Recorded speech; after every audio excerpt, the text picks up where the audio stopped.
11 students जुड़ भी गए हैं। तो जैसा मैंने स्क्रीन दिख रहा है सबको? Yes sir. पहला टॉपिक, जैसा मैंने कहा कि जो 3 टॉपिक्स बचे हुए थे यूनिट 3 के, तो the first one out of those 3 topics is collision of identical particles. So let's say we have two particles, A and B, and let's consider the collision of these two particles, A and B. This is figure A and this is diagram B, figure B. Particle A, as is shown in figure A, this is figure A. Particle A gets scattered in direction 1, इधर से ऐसे आ रहा है, और particle B इधर की ओर जा रहा है। A स्कैटर्ड होकर के इधर की ओर जा रहा है, तो एंगल ऑफ स्कैटरिंग कितनी हो गई? It is shown equal to theta. Particle A के लिए एंगल ऑफ स्कैटरिंग थीटा होगी, और उतना ही पार्टिकल B के लिए रहेगा, क्योंकि particle B negative x axis की ओर जा रहा है, तो ये भी vertically opposite angle, this angle will also be equal to theta. तो पार्टिकल A और B के लिए एंगल ऑफ स्कैटरिंग यहाँ पर थीटा है। Particle B after scattering direction 2 की ओर जा रहा है। Also, let's consider the collision of two particles A and B, in which particle A scatters in direction 1 and particle B in direction 2, as is shown in figure A. I think ये figure clear है। इस figure से कोई दिक्कत या कुछ पूछना हो?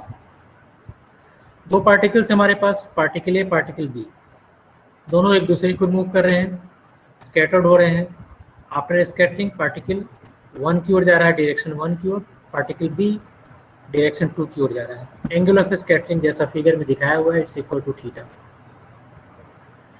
So if theta be the amplitude for this process, scattering process, then the probability P1 of observing such an event is proportional to mod f theta square. f theta star, उसको लिख सकते हैं mod f theta का square. तो ये हो जाएगी probability of observing such an event. दूसरा, यहाँ पर फिगर बी में दिखाया गया है कि दोनों पार्टिकल एक दूसरे की ओर आ रहे हैं, particle A positive x axis की ओर और particle B negative x axis की ओर, दोनों कोलाइड करते हैं। कोलाइड करने के बाद पार्टिकल ए डायरेक्शन 2 में चला जा रहा है और पार्टिकल बी डायरेक्शन 1 में जा रहा है। तो इस एंगल को हमने फिगर ए में दिखाया हुआ है equal to theta. This angle has been shown earlier equal to theta. तो वही नोटेशन यूज करते हुए, यानी कि इस एंगल को थीटा रखते हुए हम इस एंगल को लिख सकते हैं पाई माइनस थीटा, क्योंकि टोटल एंगल पाई रेडियन के बराबर है, and we have taken earlier this angle equal to theta radian, so this angle will be pi minus theta radians. Now if as a result of collision particle A enters into counter 2, direction 2 में जा रहा है, यहाँ जो counter रहेगा, इसको गिनती करने वाला काउंटर रहेगा, वो उसमें इंटर करेगा, और पार्टिकल B काउंटर 1 में जाएगा, and then the probability P2 for this process it will be proportional to mod f theta pi minus theta square. यहाँ एंगल ऑफ स्कैटरिंग थीटा थी और यहाँ पर पाई माइनस थीटा हो गया है। So here it was f theta mod square, and here P2 is proportional to f pi minus theta mod square. Now, if A and B, these two particles are identical, then the two processes shown in figure A and B cannot be distinguished. अगर ये identical particle है, तो हम distinguish नहीं कर सकते हैं कि ये हो रहा है और या फिर ये हो रहा है। The amplitude that either A or B goes in counter 1, क्योंकि अगर ये प्रोसेस हो रहा है तो इस केस में पार्टिकल ए काउंटर 1 में जाएगा, और अगर ये फिगर बी वाली प्रोसेस हो रही है तो पार्टिकल ए काउंटर 2 में जाएगा। So in case of particles A and B being identical, the amplitude that either particle A or particle B goes into counter 1 while the other goes into counter 2. अगर particle A counter 1 में जा रहा है तो particle B counter 2 में जाएगा, और vice versa इसका। So the amplitude is the sum of amplitudes for the two processes. एक एम्पलीट्यूड ये है एफ थीटा और दूसरा amplitude F pi minus theta होगा। तो आइडेंटिकल पार्टिकल होने के केस में जो एम्पलीट्यूड रहेगा इन दोनों प्रोसेस के लिए जो एम्पलीट्यूड मिलेगा that is f theta plus f pi minus theta इसके सम के बराबर रहेगा and that is considered later. कुछ पूछना इससे है इस स्लाइड से? No, sir. And interchange of the two particles, 1 को 2 से या फिर 2 को 1 से, ये इंटरचेंज इस तरह से करें। ये करने का मतलब कि पोजीशन वेक्टर को r को माइनस r से, ये बोल्ड लेटर लिखा हुआ वेक्टर के लिए, ऊपर में आप लिखने में एरो दे सकते हैं। तो पोजीशन वेक्टर r को हम उसके अपोजिट ये में शो करें माइनस r से in centre of mass frame, cm in centre of mass frame. This interchange does not affect the position vectors of centre of mass. जैसे दो पार्टिकल, एक पार्टिकल यहाँ और दूसरा पार्टिकल यहाँ, तो सेंटर ऑफ मास यहाँ पर रहेगा। इंटरचेंज करेंगे तो सेंटर ऑफ मास की पोजीशन में कोई चेंज नहीं होगी और सेंटर ऑफ मास की पोजीशन हो जाएगा vector r1 plus vector r2 multiplied by sum there sum multiplied by half 1/2 r1 plus r2। लेकिन उनकी जो पोजीशन रिलेटिव पोजीशन वेक्टर की साइन रहेगी वो चेंज हो जाएगी। जैसे पहला अगर शुरू में है r1 माइनस r2, पार्टिकल 1 अगर पोजीशन वेक्टर उसका r1 है, पार्टिकल 2 का r2 है, तो रिलेटिव पोजीशन वेक्टर हो जाएगा r1 माइनस r2 और इंटरचेंज करेंगे तभी हो जाएगा r2 माइनस r1। तो अपने आप ये r में एक माइनस साइन आ जाएगा जैसा कि यहाँ पर दिखाया हुआ है। अब आप लोग स्कैटरिंग पढ़ चुके हैं, स्कैटरिंग के बारे में पढ़ चुके हैं, तो स्कैटरिंग वाली इक्वेशन को यहाँ पर हम यूज करेंगे। एसिम्प्टोटिक फॉर्म ऑफ स्कैटरिंग पढ़ा हुआ है ना फर्स्ट सेम में या सेकेंड सेम में? तो स्कैटरिंग के यहाँ पर asymptotic form that is r tending to infinity, उसके लिए ये इक्वेशन लिखा हुआ है कि the asymptotic form of unsymmetrized scattering wave function in the centre of mass coordinate system that we can write u equal to sum of exponential ikz plus 1 by r which is here r minus 1 or amplitude f theta phi multiplied by exponential ikr। ये लिया हुआ है आपका scattering wave function के लिए scattering वाले topic से। Here r theta and phi they are polar coordinates of the relative position vector r which is shown here and now the r के लिए पोजीशन वेक्टर हमारा r थीटा फाई है। तो यहाँ पर हम देख रहे हैं कि इंटरचेंज करने से वेक्टर r ये बन जाता है माइनस वेक्टर r इंटरचेंज करने से, तो इसकी पोलर कोऑर्डिनेट्स हो जाएगी r पाई माइनस थीटा और पाई प्लस फाई। तो अब इंटरचेंज करने के बाद हमारा नया वेव फंक्शन हो जाएगा स्कैटरिंग के लिए एक्सपोनेंशियल, यहाँ z में माइनस z आ जाएगा। r inverse that is 1 by r, ये उतना ही रहेगा। f which is function of theta and phi it will now become function of pi minus theta इसका फंक्शन और पाई प्लस फाई इसका फंक्शन हो जाएगा। बाकी टर्म सेम रहेंगे, यानी थीटा की जगह पर पाई माइनस थीटा, फाई की जगह पर फाई प्लस पाई और जेड की जगह पर माइनस जेड। ये इतना चेंज आएगा इसमें। अब asymptotic form of the symmetric and anti-symmetric wave function they will be given by, आप इन दोनों को जोड़ेंगे और इन दोनों को ऐड करेंगे। इन दोनों को ऐड करेंगे तो अगर सेम ये में है तो प्लस साइन और अपोजिट ये में है तो वैसे केस में यहाँ पर माइनस साइन, प्लस माइनस दोनों साइन को इनकॉर्पोरेट करना पड़ेगा। इनके लिए f theta minus f theta phi ये हो गया और e to the power i k r और r to the power minus 1 ये कॉमन ले लें तो फर्स्ट टर्म आ जाएगा f थीटा फाई और फिर सेकेंड टर्म आ जाएगा प्लस माइनस के बाद में f पाई माइनस थीटा और पाई प्लस पाई और pi plus phi. Differential cross section in the center of mass coordinate system that will be square of the magnitude of the bracket terms। हमारा ये bracket term है, ये bracket के भीतर में amplitude यहाँ और एम्पलीट्यूड यहाँ है, तो इसके स्क्वायर के बराबर मॉडुलस लेकर के इसके स्क्वायर के बराबर हो जाएगा differential cross section, and that can be written as sigma for differential cross section function of थीटा एंड फाई, और इन दोनों टर्म का मॉडुलस ले लें या स्क्वायर कर लें हम, तो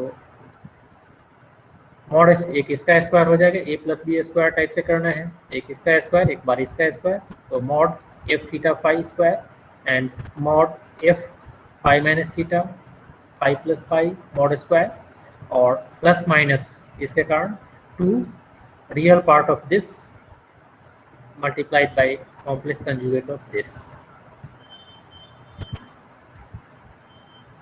तो स्लाइड चेंज करने जा रहे हैं, कुछ अगर किसी को कहीं पर पूछने की जरूरत हो तो बताएं आप।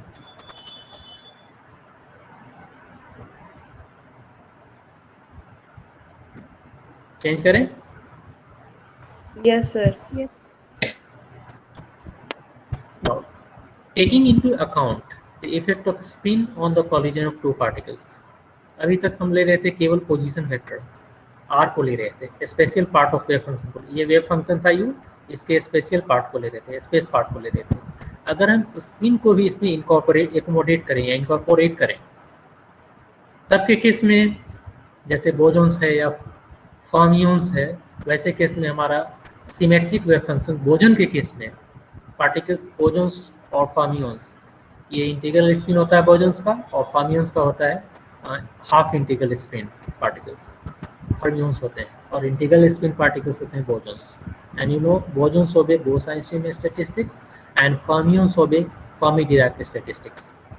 तो पहले बोजोन्स के लिए हम देखें सिमेट्रिक वेव फंक्शन।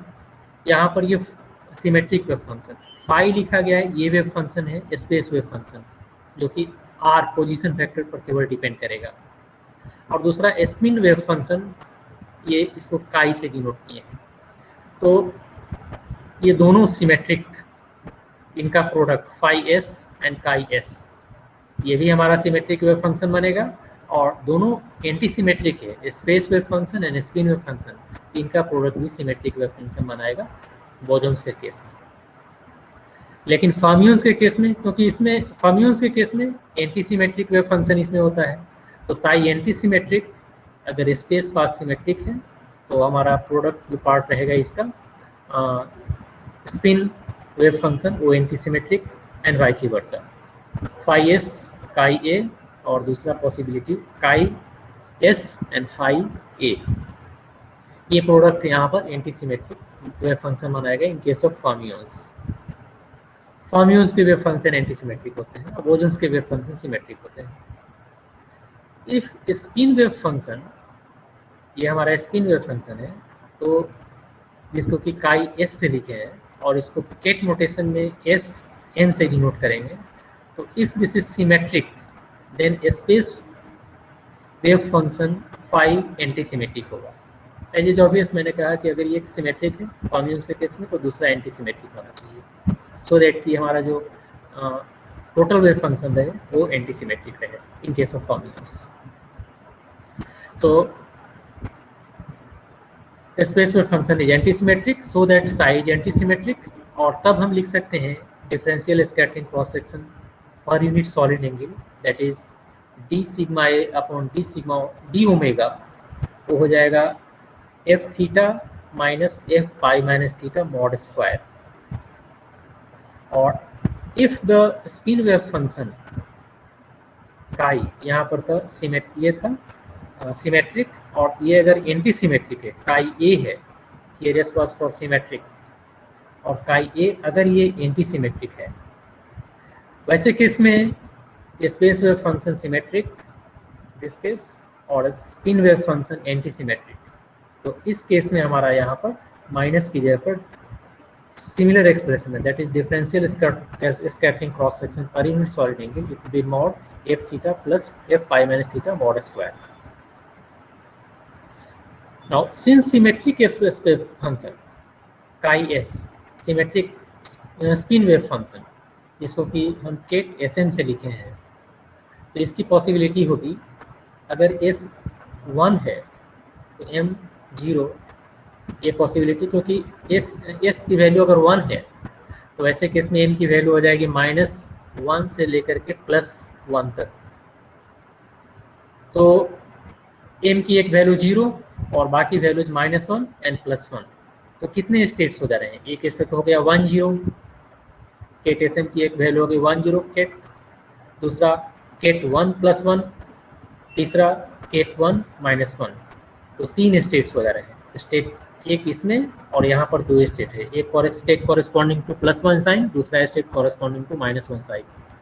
तो टोटल 3 यहाँ पर केट्स या 3 स्टेट फंक्शंस मिल रहे हैं सिमेट्रिक होने के केस में काई को।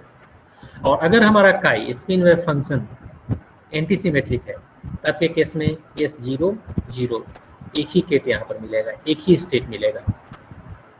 तो टोटल कितना हो गया? स्पिन वेव फंक्शन के लिए सिमेट्रिक और एंटी सिमेट्रिक दोनों मिलाकर के 3 + 1 टोटल 4 स्टेट्स हो गए। स्पिन स्टेट्स 4 होगी पॉसिबिलिटी। तो differential scattering cross section per unit solid angle that is d sigma upon d omega fermions के लिए लिख सकते हैं।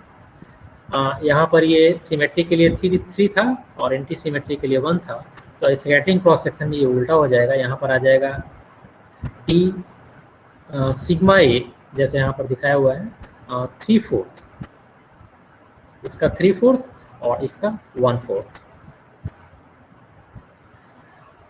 तो d सिग्मा इसकी वैल्यू हम लिख रहे हैं यहाँ से, d sigma A upon d omega this is equal to mod f theta minus f pi minus theta square. इसकी वैल्यू हम यहाँ से लिख लिए और उसी तरह से इसकी वैल्यू हम यहाँ से रखें। तो we shall have 1/4 mod f theta plus f pi minus theta square. अब ये मॉडुलस स्क्वायर है तो यहाँ भी मॉडुलस स्क्वायर है, तो इसको हम एक्सपेंड करके लिख सकते हैं। फर्स्ट टर्म को इसको एक्सपेंड करके लिख सकते हैं। एक बार ये term f theta minus f pi minus theta और दूसरा बार इसका कॉम्प्लेक्स कंजुगेट, दैट इज वही चीज़ लिख ली और यहाँ कॉम्प्लेक्स कंजुगेट। उसी तरह से इसको लिख सकते हैं, मॉड स्क्वायर है, एक बार ये टर्म और दूसरा बार इसका कॉम्प्लेक्स कंजुगेट स्टार करके। इन दोनों को अब मल्टीप्लाई करना है। ये प्लस साइन के इस तरफ में एक टर्म है और प्लस के राइट साइड में दूसरा टर्म है। मल्टीप्लाई करें तो 3/4 का जो कोएफिशिएंट होगा उसको हम यहाँ से लेकर के यहाँ तक के ब्रैकेट में लिखेंगे। f theta into F theta it is equal to f theta square mod under mod modulus sign, because first term आ जाएगा f theta into f star theta and that will be mod f theta square. दूसरा term हो जाएगा f pi minus theta और f star pi minus theta, उसको लिख सकते हैं mod f pi minus theta square. और थर्ड टर्म हो जाएगा माइनस रियल पार्ट इन दोनों के प्रोडक्ट का, f थीटा और f star pi minus theta. और उसी तरह से इसको मल्टीप्लाई करके हम सिमिलरली ऐसा लिख सकते हैं, f theta mod square mod f pi minus theta square plus 2 real part of f theta f star pi minus theta. तो अब देखिए हमें यहाँ पर 1/4 मॉड f थीटा स्क्वायर और यहाँ पर 3/4 मॉड f थीटा स्क्वायर है। दोनों को में हम कॉमन लें तो मॉड f थीटा स्क्वायर हो गया और ब्रैकेट के अंदर 3/4 प्लस 1/4 1 हो जाएगा। उसी तरह से यहाँ पर इसको हम कॉमन लें, ये टर्म यहाँ पर है और यहाँ भी है, 1/4 और 3/4 मिलकर के यहाँ भी कोएफिशिएंट कॉमन हो जाएगा। लेकिन इन दोनों के लिए तो 3/4 into 2 real part of this यहाँ रखा हुआ है, फिर ये प्लस साइन 1/4 कोएफिशिएंट और रियल पार्ट मल्टीप्लाइड बाई 2 यहाँ रखा हुआ है। तो first term is quite clear, second term is quite clear and written in the last line as it is, it was earlier। और इसके लिए यहाँ पर real part of f theta multiplied by f star pi minus theta, यहाँ देखें हम 2 common हो जाएगा और ब्रैकेट के अंदर आ जाएगा -3/4 प्लस 1/4, -3/4 प्लस 1/4 हो जाएगा -1/2 और उस 2 से ये 2 कट जाएगा, तो यहाँ पर फाइनली कोएफिशिएंट यहाँ 1 होगा। कुछ पूछना है इस स्लाइड से?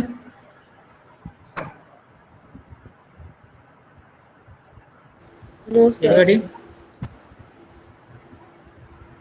Now the result for 2s equal to odd for fermions, जैसे fermions के लिए हाफ इंटीग्रल पार्टिकल है तो एस की वैल्यू 1/2 रखें हम, 2 कैंसिल हो जाएगा, मिलेगा 1 ऑड नंबर। बोजॉन्स इसका इंटीग्रल स्पिन होता है तो s इक्वल टू 1 अगर हम लें तो 2 इंटू 1 2 हो जाएगा। तो 2s की वैल्यू ऑड होगी फर्मियंस के लिए और 2s की वैल्यू इवन होगी बोजॉन्स के लिए। The result for 2s equal to odd for fermions or even for bosons can be summarized by writing the scattering cross section sigma as। हमारा यहाँ पर last expression differential cross section के लिए था, first term, second term और ये last term ये था, उसी को हम यहाँ पर रखेंगे। तो जनरलाइज्ड एक्सप्रेशन दोनों के लिए, फर्मियंस और बोसॉन्स के लिए, दोनों के लिए फर्स्ट टर्म हमारा ये रहेगा mod f theta square, second term mod F pi minus theta square which is here, और थर्ड टर्म यहाँ पर ये फर्मियंस के लिए था, केवल बोसॉन्स के लिए नहीं था। तो यहाँ पर था माइनस और यहाँ पर कोएफिशिएंट 1 था क्योंकि स्पिन 1/2 लिया हुआ था, 2s की वैल्यू ऑड थी। तो यहाँ कोएफिशिएंट दोनों के लिए जनरलाइज करेंगे तो यहाँ पर ये जो कोएफिशिएंट थर्ड टर्म का रहेगा वो चेंज हो जाएगा और वो हो जाएगा -1 power 2s divided by 2s plus 1 multiplied by 2, जैसा ये 2 टर्म था।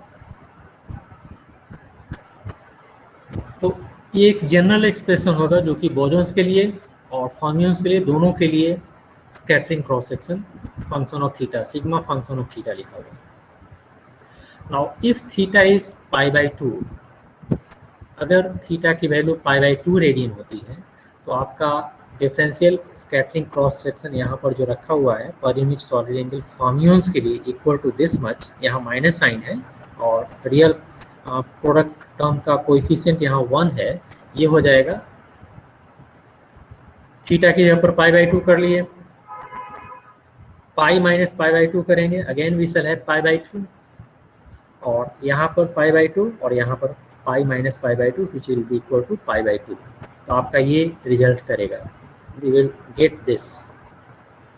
अब इसमें देखें ये दोनों टर्म आइडेंटिकल है, फर्स्ट टू टर्म, तो इनका समेशन करने पर यहाँ पर 2 कोएफिशिएंट आ जाएगा, यानी इसके बदले इन दोनों को जोड़ने पर आप लिखेंगे 2 मॉड एफ π/2 स्क्वायर, और ये थर्ड पार्ट है माइनस साइन के बाद, it will be mod F π/2 square, क्योंकि एक एफ है और दूसरा एफ स्टार है, कॉम्प्लेक्स कंजुगेट है, तो मॉडुलस स्क्वायर हो जाएगा।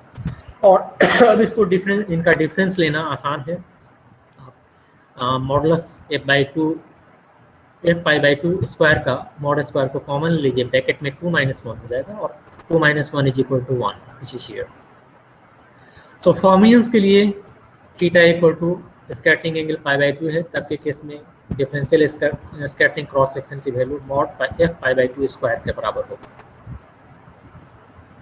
लेकिन अगर क्लासिकली देखें, क्लासिकल मैकेनिक्स को फॉलो करें तो differential scattering cross section per unit solid angle, वहाँ पर आपका ये टर्म इंटरफेरेंस टर्म ये वाला नहीं रहेगा। क्लासिकल मैकेनिक्स में, क्लासिकल मैकेनिक्स में ये टर्म नहीं आएगा, आपका केवल ये 2 टर्म रहेगा।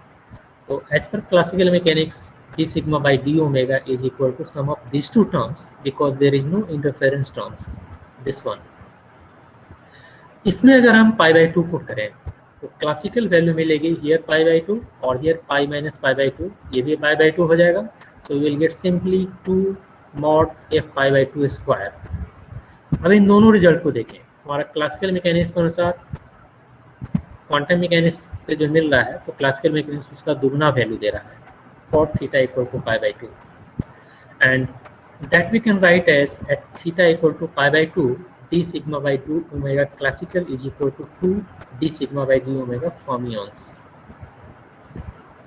ये होगा, इसमें 2 मल्टीप्लाई करेंगे तब जा करके ये दोनों इक्वल होंगे। That is quantum differential scattering cross section is half of classical differential scattering cross section, this is half of this। 2 को इधर ले आएंगे तो यहाँ पर 1/2 आ जाएगा। Now if the space wave function is symmetric, in that case the differential scattering cross section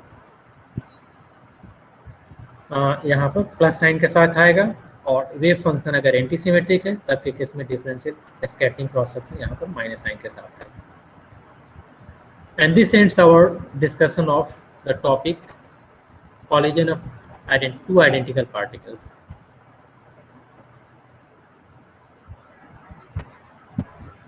Anybody? Anything to ask from this slide?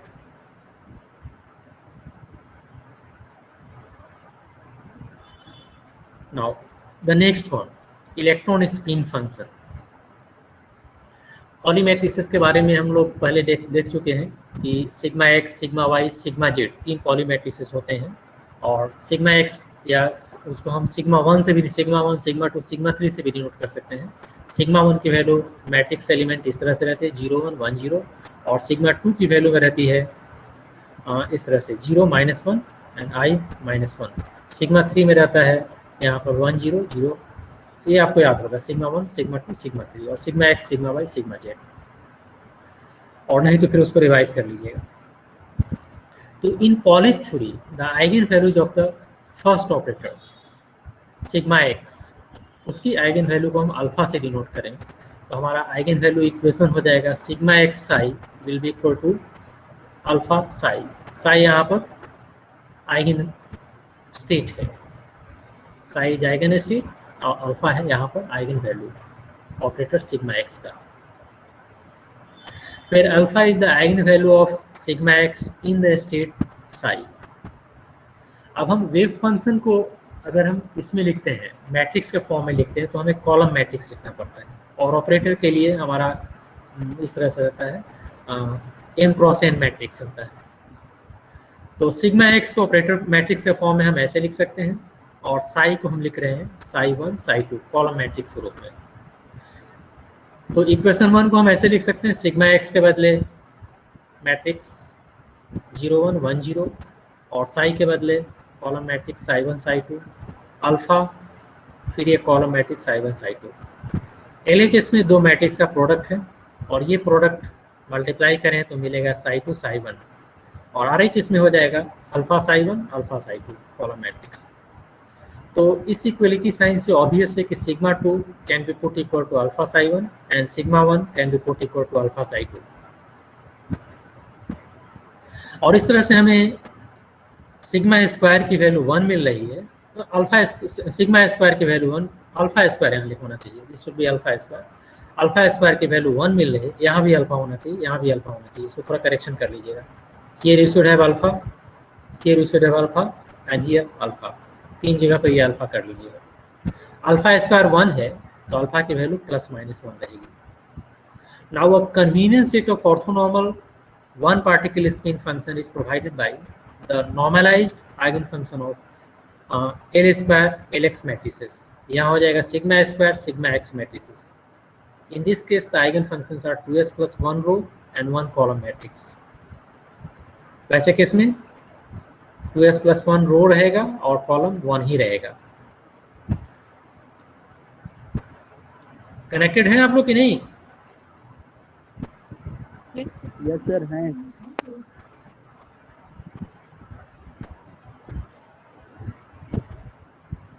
For electron ये value 1/2 होती है, तो हमारा ये कितना हो जाएगा 2s plus 1. 1/2 पुट करेंगे तो ये 1 + 1 2 मिलेगा, that is 2 row and 1 column. Fermions के लिए इलेक्ट्रॉन फर्मियन है, तो उसके लिए 2 रो एंड 1 कॉलम होगा, और वही यहाँ पर दिया गया है. 1 रो वेव फंक्शन के लिए 1 रो, दूसरा रो सेकेंड रो. तो जैसा मैंने कहा, आप यहाँ पर आप करेक्शन कर लेंगे, सिग्मा की जगह पर अल्फा, और यहाँ भी अल्फा कर लेंगे, और यहाँ पर अल्फा. 3 जगह इस स्लाइड में करेक्शन कर लीजिएगा.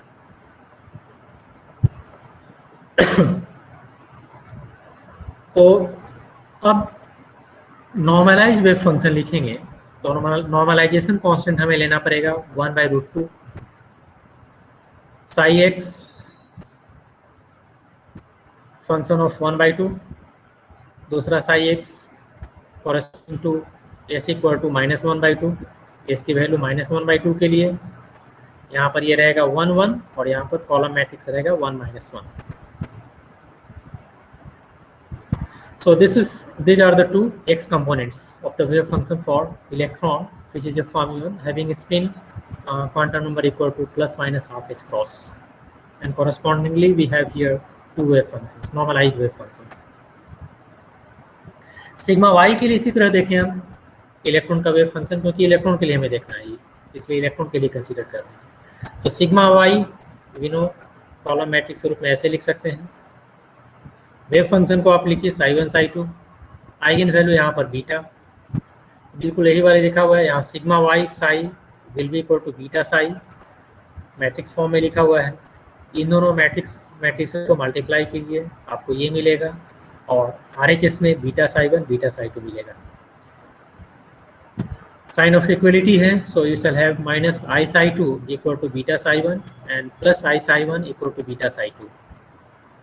Obviously, you will have beta square equal to 1. Again, you get beta equal to plus minus 1 like the previous one. क्योंकि पिछली बार भी आपको वही मिला था, alpha equal to eigen value की वैल्यू प्लस माइनस 1। यहाँ भी आइगन वैल्यू की वैल्यू प्लस माइनस 1 मिल रही है। तो इलेक्ट्रॉन के लिए स्पिन फंक्शन एक बार प्लस हाफ और एक बार माइनस हाफ, उसके लिए हम यहाँ पर साई एक्स निकाले थे। साई वाई यहाँ पर रहेगा, normalization constant same as earlier, और 1 की जगह पर यहाँ रहेगा 1 आई और यहाँ रहेगा 1 माइनस आई।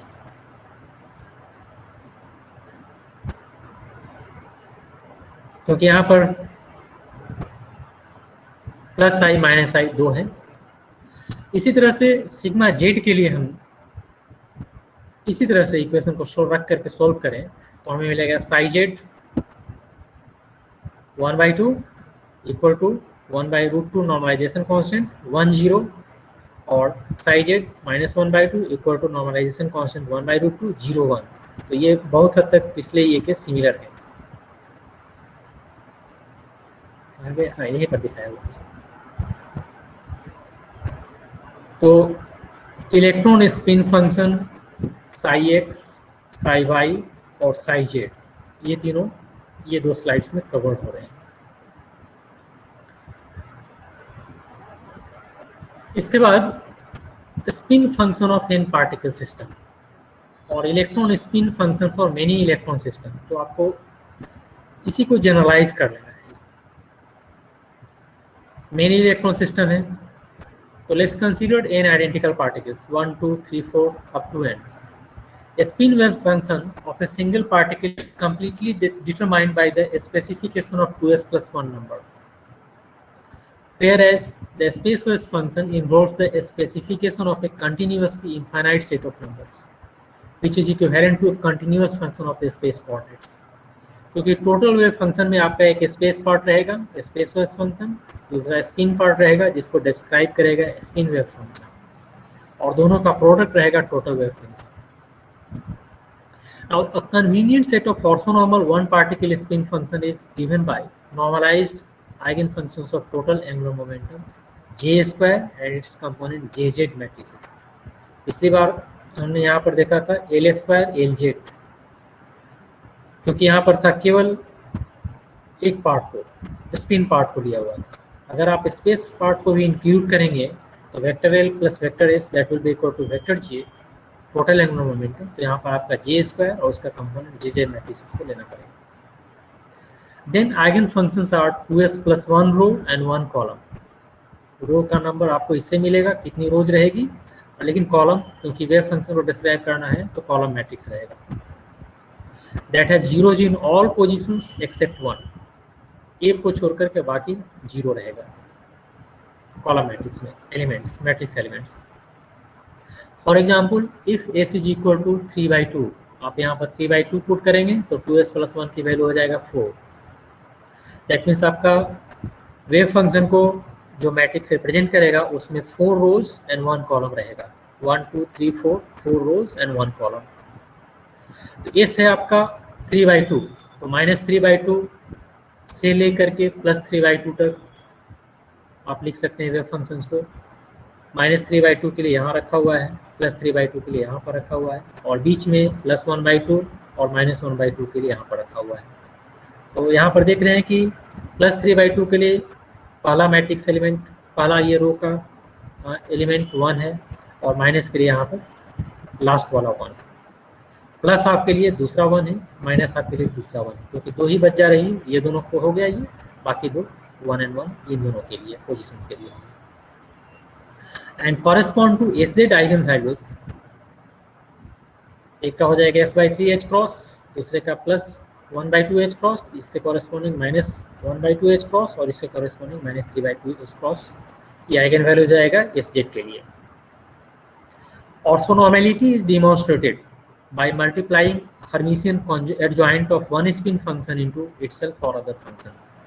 तो जैसे हम Hermitian conjugate के साथ ये करें, हम मल्टीप्लाई करें एडजॉइंट के साथ, तो इसका हो जाएगा Hermitian एडजॉइंट कॉलम में चेंज हो जाएगा। जैसे ये 0 1 0 0 कॉलम मैट्रिक्स है तो ये रो में चेंज हो जाएगा। इन दोनों का प्रोडक्ट लेंगे, you will get equal to 1। और कोई भी दो अलग अलग का लेंगे आप, जैसे आप एक ये ले लें दिस और आप इसका ले लें, एडजॉइंट ले लें, रो मैट्रिक्स इसके कॉरेस्पॉन्डिंग और इसके साथ लेंगे तो आपका 0 मिलेगा। तो ऑर्थोनॉर्मेलिटी ये हो जा रही है, यहाँ पर ऑर्थोगोनलिटी और यहाँ पर नॉर्मलाइजेशन, दोनों चीज़ें आ जा रही हैं। यहाँ Hermitian adjoint of Sai 1/2 and Sai 1/2, ये जो प्रोडक्ट है हर्मिशियन एडजॉइंट का साई 1/2 और साई माइनस 1/2 का, इसका हर्मिशियन एडजॉइंट और इसका प्रोडक्ट है, तो इसके कॉरेस्पॉन्डिंग हर्मिशियन एडजॉइंट है और इसका दिया हुआ है। यहाँ पर ये कॉलम मैट्रिक्स और हर्मिशियन एडजॉइंट इसी का, तो यहाँ 1 मिला का प्रोडक्ट यहाँ पर 0 मिला है, इस हो रहा है। इस तरह से ऑर्थोनॉर्मेलिटी यहाँ पर डेमोन्स्ट्रेटिव हो रही है। Now, symmetric and antisymmetric many particle wave function can be constructed from unsymmetrized solutions that include the spin। कैसे आपका मतलब सिमेट्रिक वेव फंक्शन और एंटीसिमेट्रिक वेव फंक्शन कंस्ट्रक्ट करते हैं, ये पिछले दिनों में डिस्कस कर चुके हैं। तो मेनी पार्टिकल वेव फंक्शंस हैं तो इसमें स्पिन को इंक्लूड करना जरूरी होगा। It is sometimes convenient to choose the unsymmetrized solutions to eigenfunctions of the square of magnitude of total spin of the identical particles। Vector form में s1 s2 up to sn square, सारे का vector का square ले लें, end of the z component of the total spin s1z s2z snz। These quantities are constants of motion, that is if the Hamiltonian doesn't contain interaction terms between the spin and the other environment। In addition, such functions are often useful as zero-order wave functions when the spin interactions are weak enough to be regarded as a perturbation। It is to be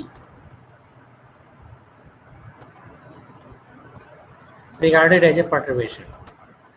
There is no loss of generality in choosing the unsymmetrized solutions in this way, since any solutions can be expressed as linear combinations of total spin functions।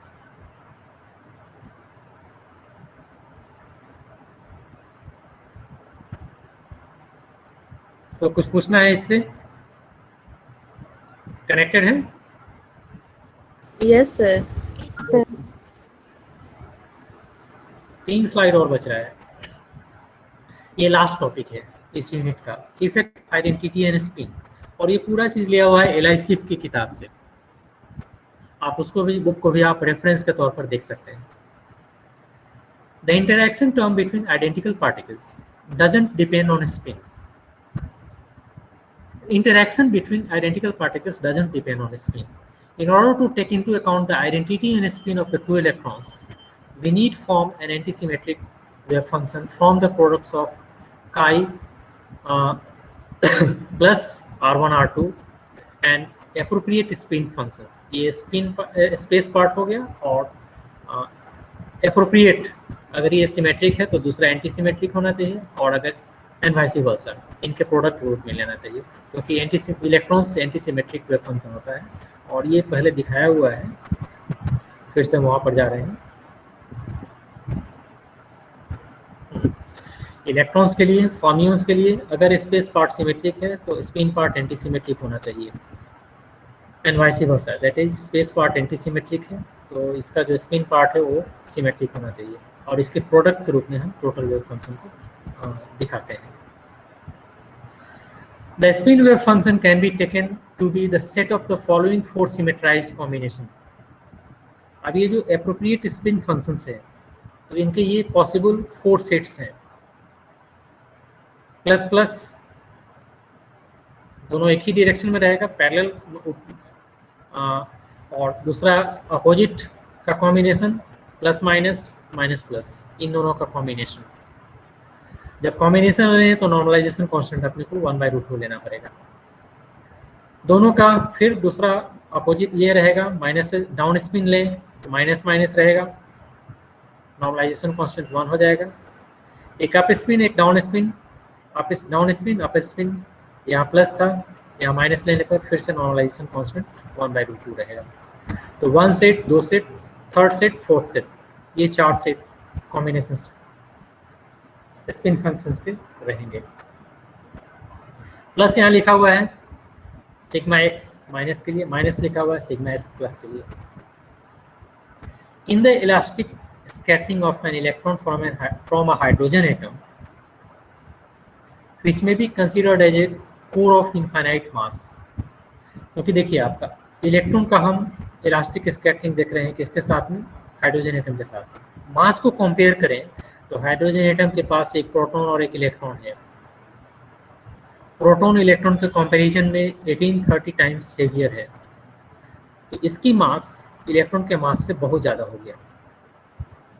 तो electron के लिए hydrogen atom बहुत ही ज़्यादा heavy है, तो हम consider कर सकते हैं कि hydrogen atom has effectively an infinite mass as compare to electron.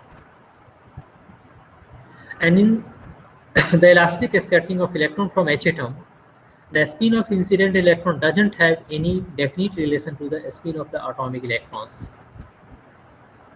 Atom है तो इसके अंदर भी एटॉमिक इलेक्ट्रॉन्स होगा, और इंसिडेंट इलेक्ट्रॉन इनके बीच में, इंसिडेंट इलेक्ट्रॉन और एटॉमिक इलेक्ट्रॉन्स इनके बीच, स्पिन के बीच में कोई डेफिनेट रिलेशन नहीं है। We can use either of this set of spin functions, calculate the scattering with each of the 4 spin states of a set, 4 spin एक सेट का, this is set 1, and then average the result with equal weights of each set. तो the first 3 set of the spin function 1, ये जो first 3 set है, यहाँ भी बीच में plus sign है तो ये सिमेट्रिक है, और लास्ट में यहाँ पर माइनस साइन है तो ये एंटी सिमेट्रिक सेट है। So the first 3 set of spin functions 1 are symmetric and must be multiplied by the anti symmetric wave function, space function. क्योंकि स्पिन फंक्शन सिमेट्रिक है तो जो मल्टीप्लाई करना पड़ेगा जो स्पेस फंक्शन से वो होना चाहिए एंटी सिमेट्रिक, और एंटी सिमेट्रिक स्पेस फंक्शन को लिख सकते हैं यहाँ से काई आई प्लस R1 R2, यहाँ बीच में माइनस साइन दे करके इंटरचेंज कर लिए R2 R1, और ये 4th वाला ये एंटी सिमेट्रिक स्पिन फंक्शन है, तो इसको मल्टीप्लाई करना होगा हमारा सिमेट्रिक वेव फंक्शन से, दैट इज काई R1 R2 बीच में प्लस साइन और काई R2 R1। The asymptotic forms of the symmetrized space functions for large values of one of the electron coordinate, say R1, क्योंकि scattering लेना है तो एक 2 होना चाहिए, 2 के बीच में स्कैटरिंग रहेगा। तो अगर हम लार्ज वैल्यू हम ले R1 का, तब के केस में हम इन दोनों को, ये जो स्पेस फास्ट हैं तो दोनों का प्लस माइनस को एक साथ रख करके देखें, काई R1 R2 प्लस माइनस काई R2 R1 इंटरचेंज किए तो यहाँ एक लिख सकते हैं हम एक्सपोनेंशियल काई, exponential I K alpha dot R1 plus R inverse that is 1/r exponential I K alpha और F D theta plus minus F E theta omega alpha R2। और ये जो एक्सप्रेशन है वेव फंक्शन का ये बिल्कुल similar है, जैसा कि मैंने कहा था कि आपको लेना है कहाँ से, स्कैटरिंग में जो आप पढ़े थे, ये वाला स्कैटरिंग टॉपिक में आप पढ़े होंगे, बोसमैन में पढ़ाई होंगी, तो वहाँ पर का इजी लेना है, एक्सपोनेंशियल पार्ट और ये 1/r वाला पार्ट, इसमें ये f और एक्सपोनेंशियल आई के आर। तो चूंकि यहाँ पर 3D में है तो k और r का डॉट प्रोडक्ट यहाँ पर दर्शाया हुआ है, डॉट प्रोडक्ट लिया हुआ है।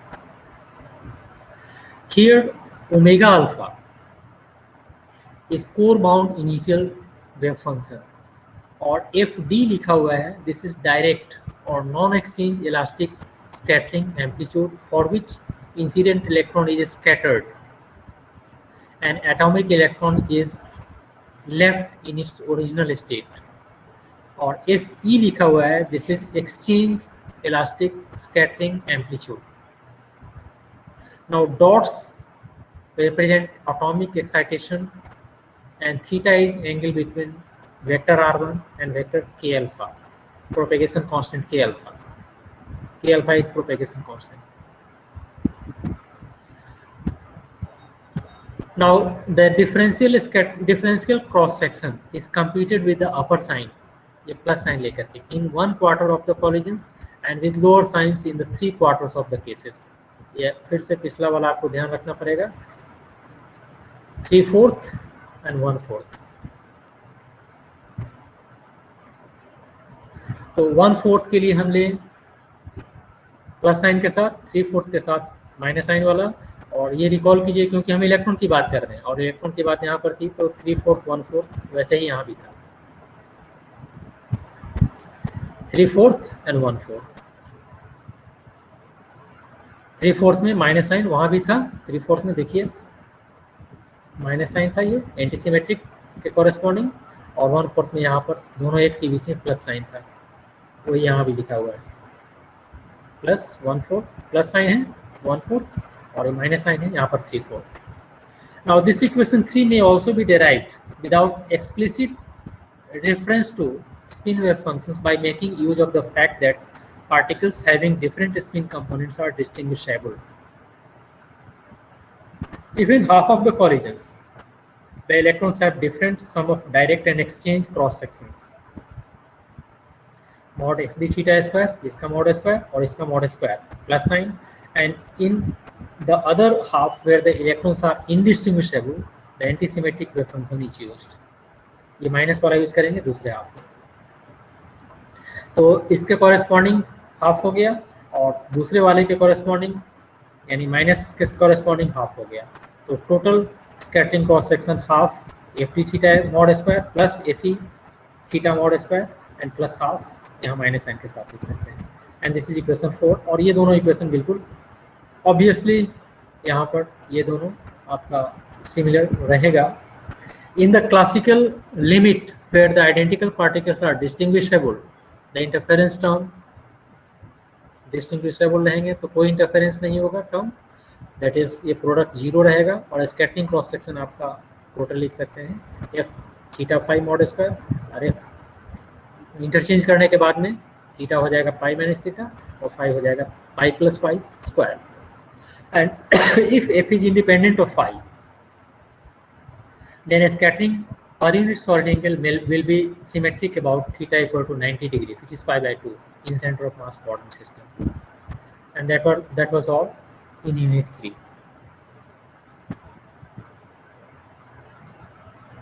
आप में से कुछ भी कोई पूछना चाहें या डिस्कस करना चाहें पूछ सकते हैं. 10 पार्टिसिपेंट्स हैं अभी, कुछ अगर पूछना हो तो पूछ सकते हैं. सर बुक से पढ़े आज के टॉपिक्स में मैंने जैसा बताया कि रेफरेंस बुक हमने शुरू में यहाँ फर्स्ट वन को लिया है, LIC को, दिस वन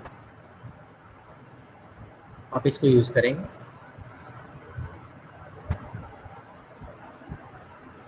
कुछ पूछना है किसी को?